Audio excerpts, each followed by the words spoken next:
No one warned you about this kind of emptiness. You were raised with the quiet assumption that a mother's love was as natural and constant as air, as automatic as a heartbeat. It was never presented as something that could be missing. And yet, it was. But this kind of pain doesn't come with a name.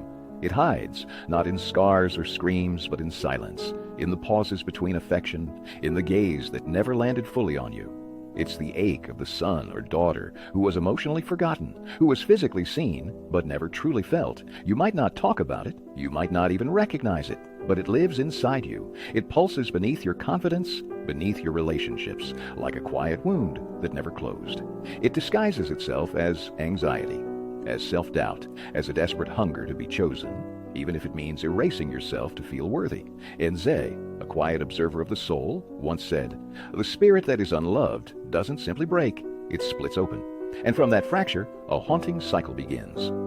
Picture this. You are born, you cry, and instinctively, you reach out, expecting warmth, expecting safety, but instead, you're met with cold eyes, impatient hands, distracted affection. What should have been a sanctuary becomes a space of silent demands. The one person meant to soothe you becomes the first to ignore your pain. Some mothers don't leave physically. They remain in the home, in the room, in the kitchen, but their presence is a shell. Their body is there, but their soul is somewhere else. And that is what devastates the child the most. Because it's not abandonment through absence, it's abandonment through indifference.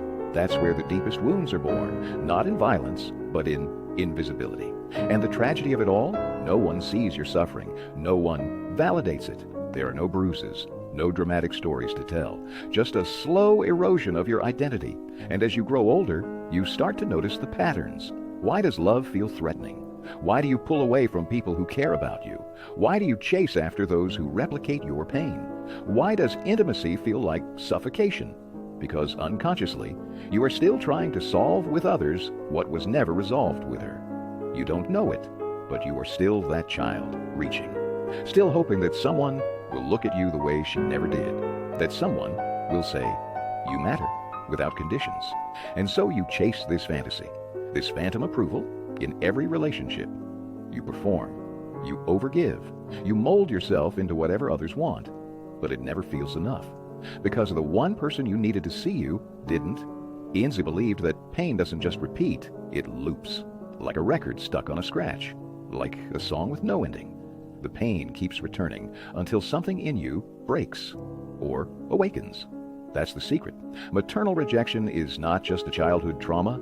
It's a lifelong labyrinth, a twisting psychological maze you carry inside your nervous system, your muscles, your breath. And the only way out is through.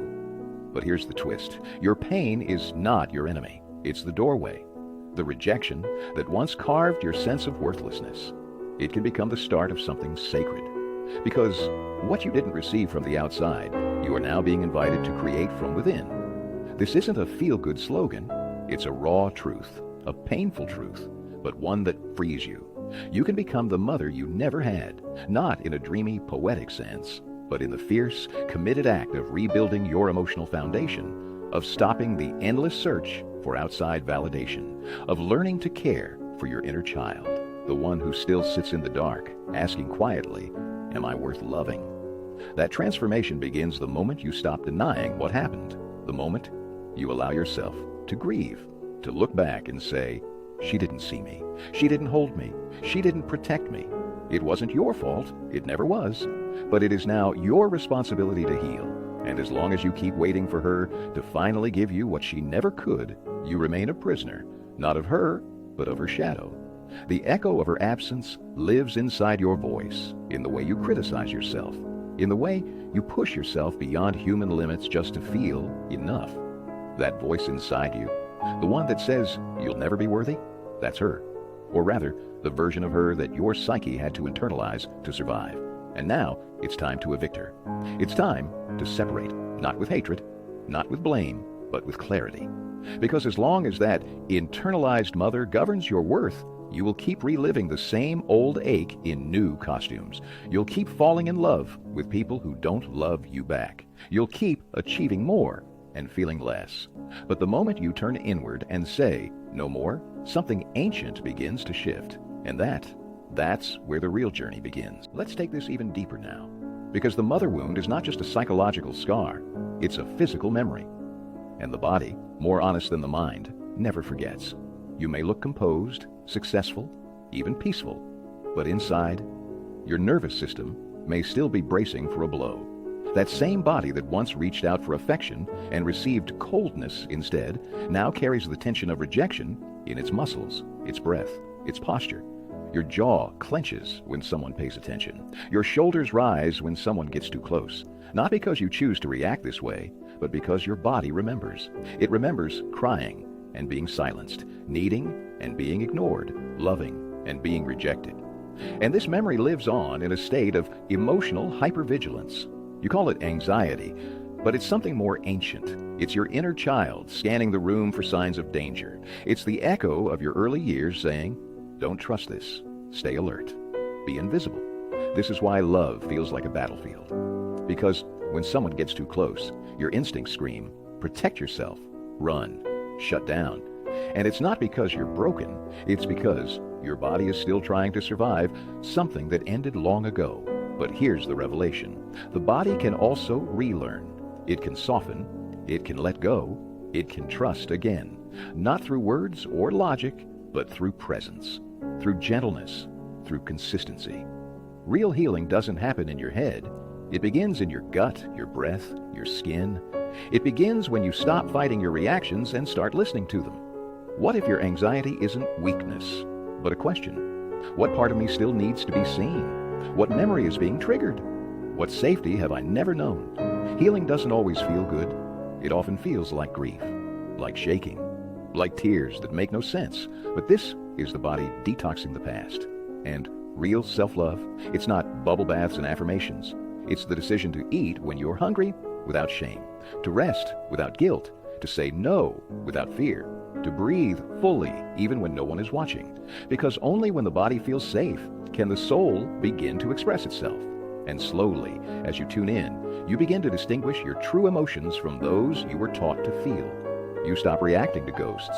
You start responding to reality. Your muscles soften. Your reactions slow. Your presence deepens. Not because you fixed everything, but because you finally returned home to yourself. And when that happens, your entire life begins to shift. Not loudly, not all at once, but unmistakably.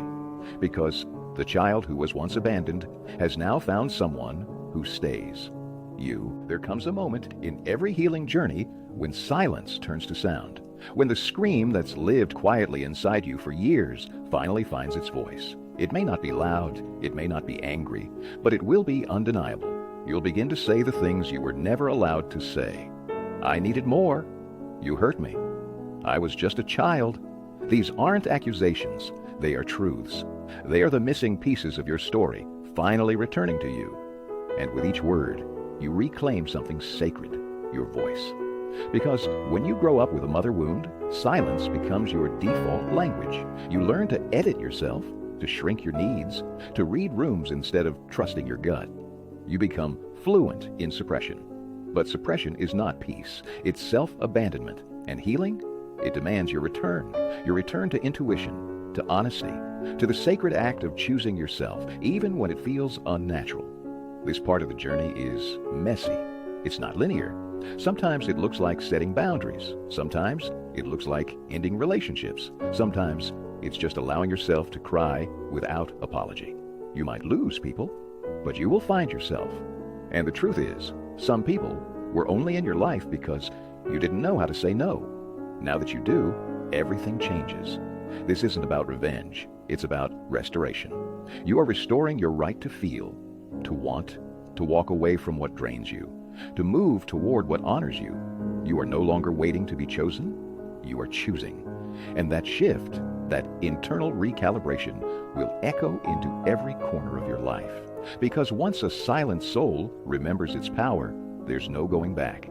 You don't just heal, you rise. Some wounds aren't just personal. They're ancestral.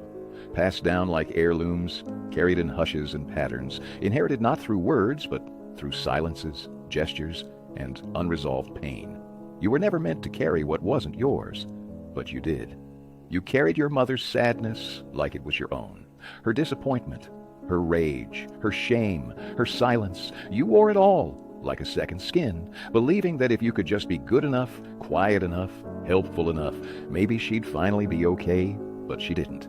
And you broke. This is the moment you wake up.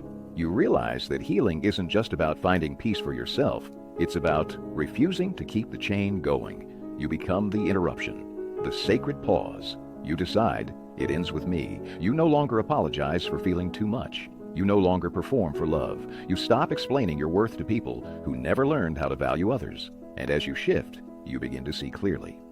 She was not the villain. She was the vessel. She was carrying pain she never got to name. But just because she didn't get to heal doesn't mean you can't. You can love her and still choose differently. You can honor her story and still rewrite your own. You can break the cycle, not out of rebellion, but out of reverence. Because you know, the most radical thing you can do in this world is heal, to feel deeply in a world that numbs, to love yourself in a lineage that taught you to abandon yourself, to stay when all you've ever known is leaving. This is your legacy now, not the wound, the healing.